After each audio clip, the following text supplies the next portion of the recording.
Excellent, thank you. I'm going to do the Oprah thing or the Phil Donahue thing, if you're old enough to remember Phil Donahue, and use this. Hey, Cameron remembers. It's so good to see you guys. We love putting on this conference. We love it so much that we doubled the length of it this year. So 2 days in Toronto, just as we've done recently in Washington, D.C. and in London. And I think this is the shape of things to come. Last year's conference was in August, so we kind of switched things around on you and did this in May. But otherwise, I would love if we could have as energetic a conference this year as we did last year in August. That was terrific. And it's great to see so many familiar faces, but also some people I'm looking forward to getting to know over the next couple of years.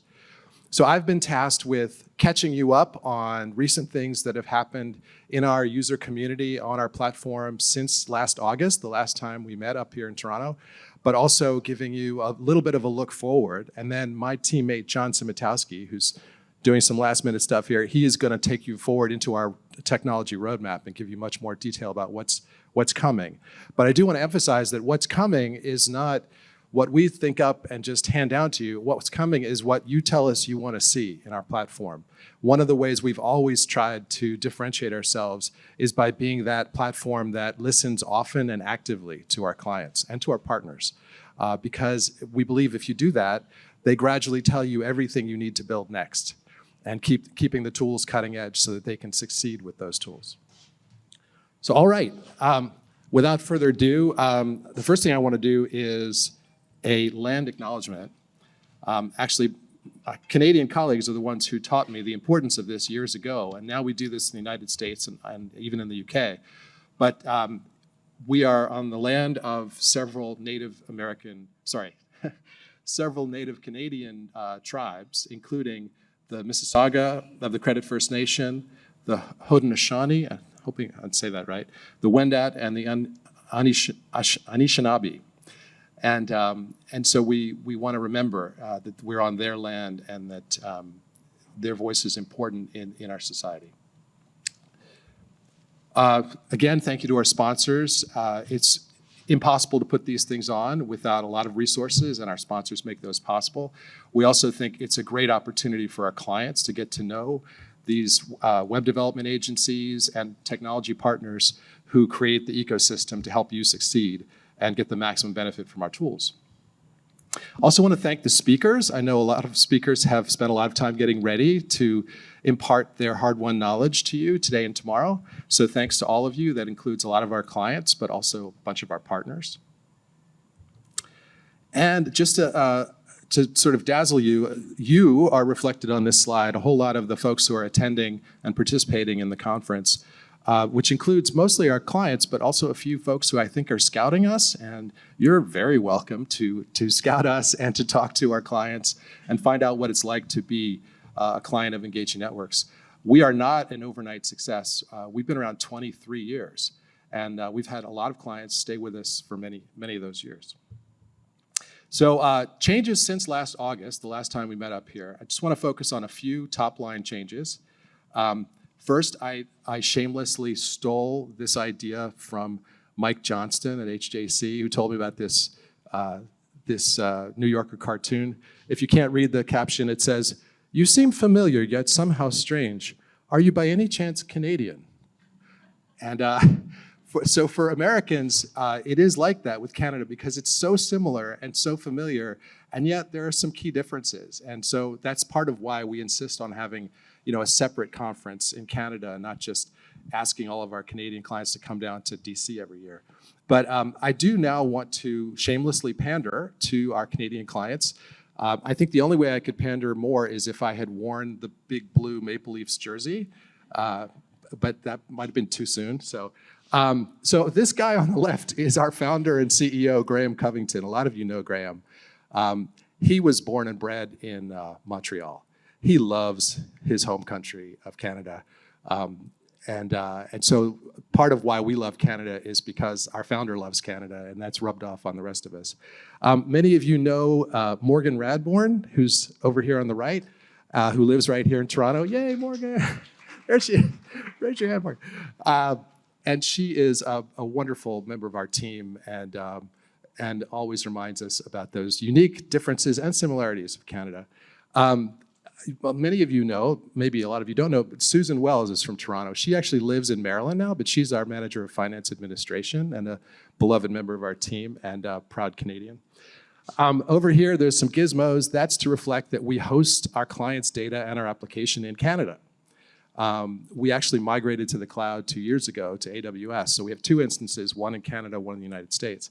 But for all of our Canadian clients, you are hosted right here in Canada.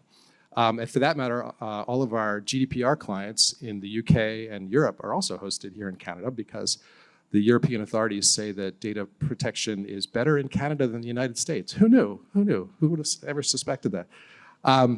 This is the official donation receipt for income tax purposes. We have made so many changes to our income tax receipts for the benefit of your CRA. They are way more persnickety than the IRS is in the United States. And we don't regret it or anything, but I just want to point this out that most of our receipting improvements over the years have been driven by our Canadian clients' needs. And then lastly, the currency here is a reflection of the fact that Graham Covington always said we're going to charge the same prices in Canada that we charge in the United States, but in Canadian dollars. So there's a de facto discount for all of our Canadian clients. I just wanted you to know that. You're getting a good deal. And it's no accident. It's how Graham wanted it. Here's what's not changed. The most important goal of our company has always been and will always be client retention. It's not growth. It's not profit. It's client retention. How do you retain clients? Pretty simple. Give them a really good set of tools. Give them even better, exceptional tech support. And then keep innovating by listening to them and making those tools better and better. You make them successful, they will want to remain your clients. We are so proud that for the last 3 calendar years, we have achieved 97% client retention. We don't feel like there's a simple reason why we're able to prioritize client retention over growth, and that is that we're totally independent.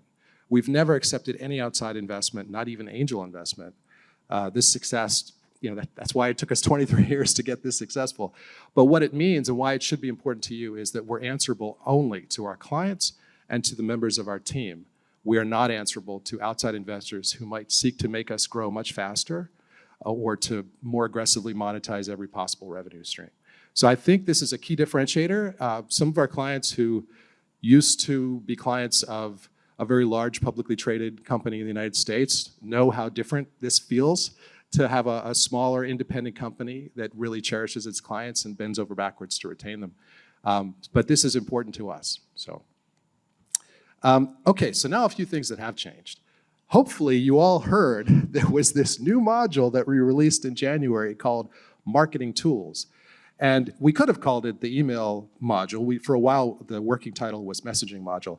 But we called it Marketing Tools because it encompasses not only email, but also broadcast SMS. And if you aren't already on the SMS bandwagon, you need to get on it.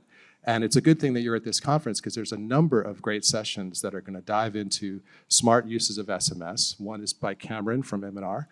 And I encourage you to figure it out because if you're wanting to attract younger donors in particular, I can tell you my kids are never on email. They're always on SMS. And so if you want their donations in the future, you have to meet them where they are. And that's unfortunately not email.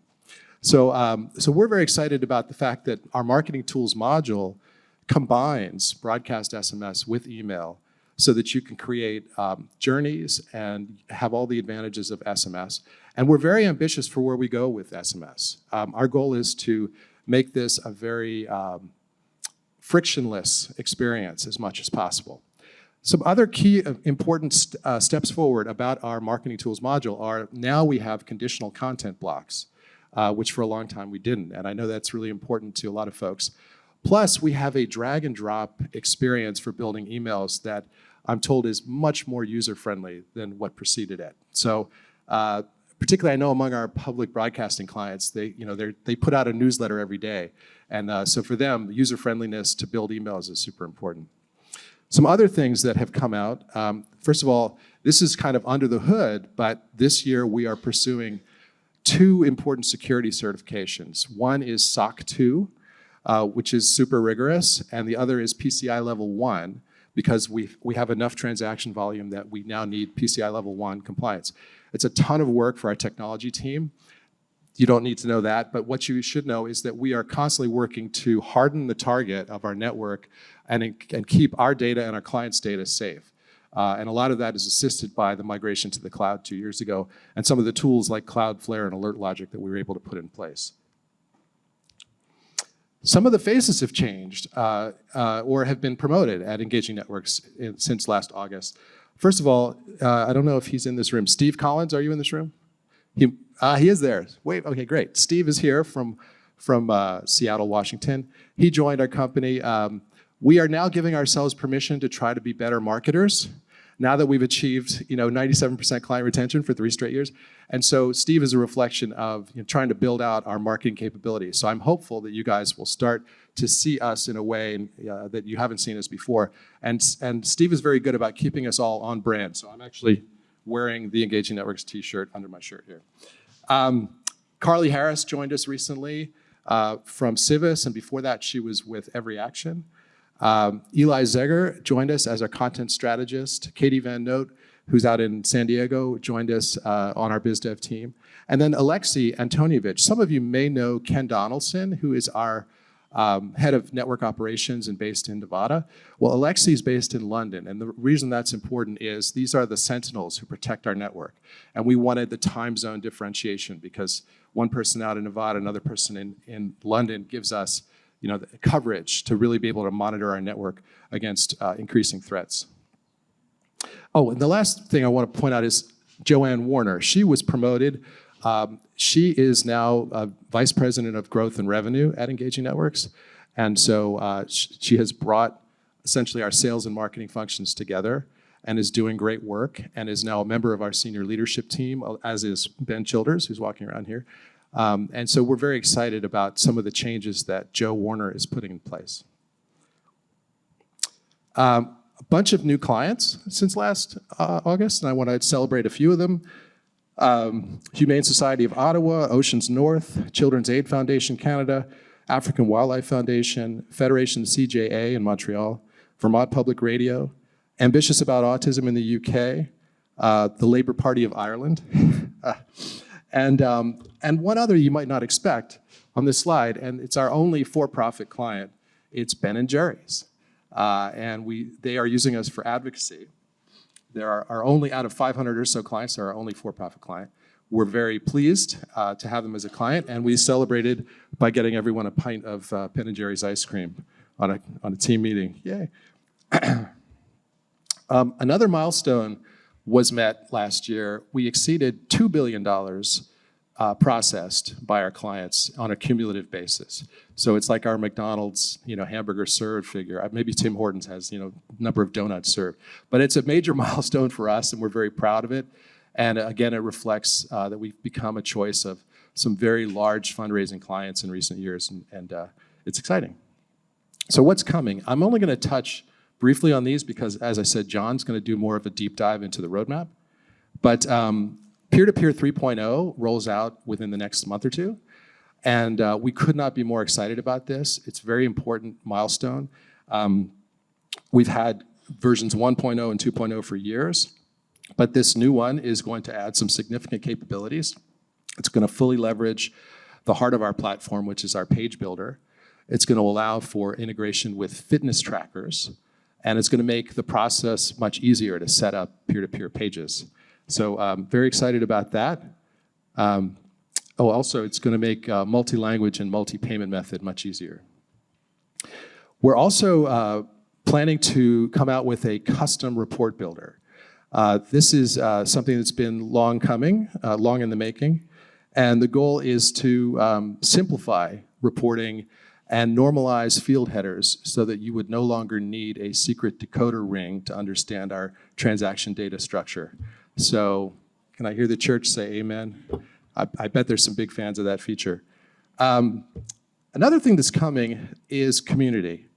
We think one of our strengths as a platform is this community and the amount of information sharing that goes on. How many of you know we have a Google group for our clients where they can chat each other up and ask questions?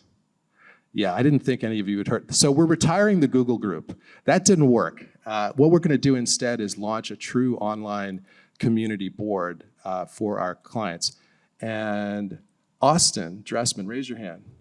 Austin will be the new curator in the early fall when this rolls out of a brand new online community for our clients to help each other and share information, best practices, tips, resources, drink recipes. And the last thing I want to talk about very briefly is Accessible Intelligence, which is our sister company. And actually, I'll zoom ahead to the next slide because it has the web address of their website. Accessible Intelligence is bringing the power of machine learning to nonprofit fundraising. It's been around now for 4 or 5 years. It's performed some miraculous work for the first round of clients, particularly Rainforest Action Network. If you want to download the case study, it's on that website. But why I'm bringing it up here is because as the sister company, we are now going to start benefiting from some of the tremendous advances coming out of Accessible Intelligence. In particular, we are going to have an enhancement coming to the marketing tools module that is going to allow the suggestion of targets within your list based on sentiment analysis, and it'll be using our existing profile structure with automatic updating of profiles based on users' activity. So it's super exciting and super important stuff. That's coming late this fall, and then some other improvements on the content generation side, hopefully harnessing language tools such as ChatGPT-4. Now, this is the it topic of the conference. If you've looked at the schedule, you know there's a lot of sessions about artificial intelligence. And so I encourage you to get immersed in the whole topic. It really is powerful. It's not just buzz or hype. And it's very exciting and has potential to really achieve great things for our clients and therefore for your supporters and donors. So that's all I have to say. Thank you very much for being here, and I hope you will actively participate in the next 48 hours.